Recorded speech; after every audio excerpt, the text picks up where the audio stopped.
Guys, napipabalos nyo guys. Kanang magpa-restro or magpa-emission test. Siyempre, magpa-restro ka, maagi mo kag emission test. Dayon, kuha kag insurance. So, ipabalo na ko sa inyo guys. Kini day siya nga plaka guys. Dili day ni unuran sa emission test. Kay dili siya standard. Dapat ang plaka guys, standard jud susama kadako sa bag-o nga plaka karon nga gihatag sa LTO. Nga standard nga plaka. So ang pwede guys, kung wala pa nabot ang inyong plaka nga original guys, kailangan yung plaka nga temporary guys, susama ani kadako guys. Sama ani kadako standard.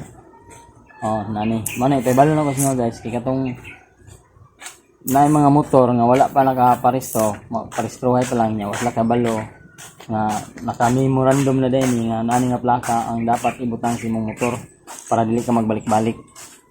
Kayo moadto kadto guys nga imong plaka unana gyapon kagamay, magbalik-balik ka ambis ni sayo ka dito sa emission test para maka-emission kag sayo kay lain na ra ba ang patakaran karon 80 ra ka buok ilang nakuha nga para ipa-emission apil ng mga 4 wheels motor. Ug makatupan ka guys, maabot ka dong alas 9 alas 10 pataas, makatupan na ka, dapat masayo juga dito sa emission test para makapa-emission din ka. So useless imong pagsayo to guys kung imong plaka unana gyapon ang imong gamiton. Dapat guys kung nani jud nga plaka standard jud susama kadako sa plaka nga bag-o nga gi-release karon sa LTO. So diay guys, para makabalo mo di man gini mas saktong detalye gyud ako nabaluan sa akong nabaluan to guys, kay dito man ko ganiya buntag kay nakatupan po ko, nag-emission ko September 2023 ni gi-implement nga balaod guys nga dapat nani kadako ang plaka standard, dili mo nana ay balik-balik mo guys ambis na namo dito sa emission nanan guys, di mo dawaton kay dili sila mosugot o dili allowed ng plaka nga magpa-emission mo.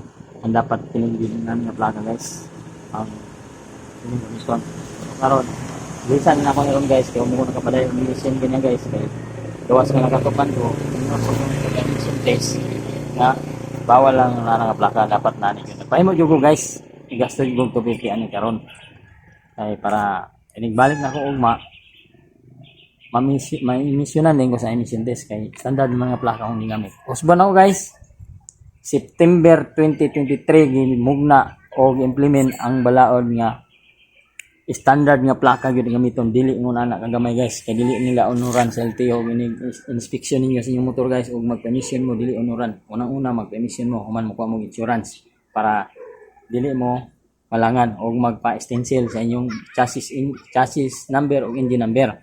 So itaw na ko ang standard nga plaka guys para prove na ko sa inyo nga dilisan gyud ako ang plaka nga dili standard kay di gyud siya pwede sa LTO o sa emission test. Itaw na ko guys, sabay ko ninyo guys kaya may tawad.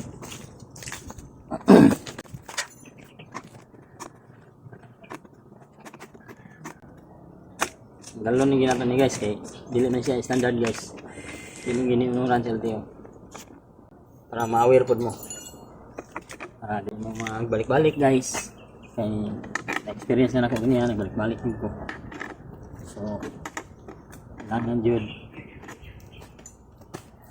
kasi na tutulak ako, sayang ang panahon.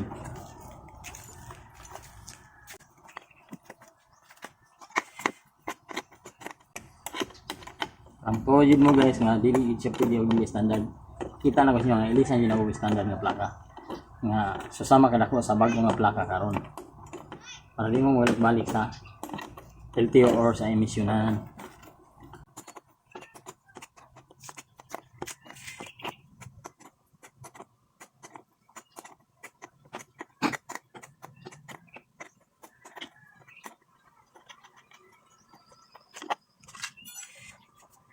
Basta na guys, ano to?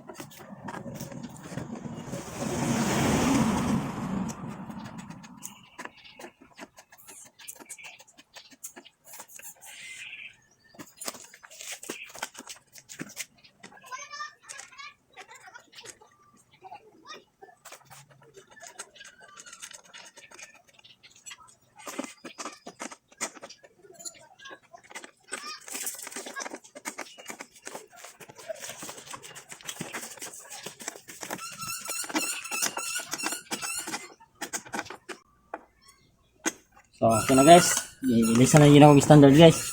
Itanggal na yun ako ang plaka nga dili standard. Para di tamalangan kung mag-transact ka sa LTO. So, salamat guys sa inyong pagsubaybay sa akong YouTube channel. Otol to James Motovlog. So, bye bye guys.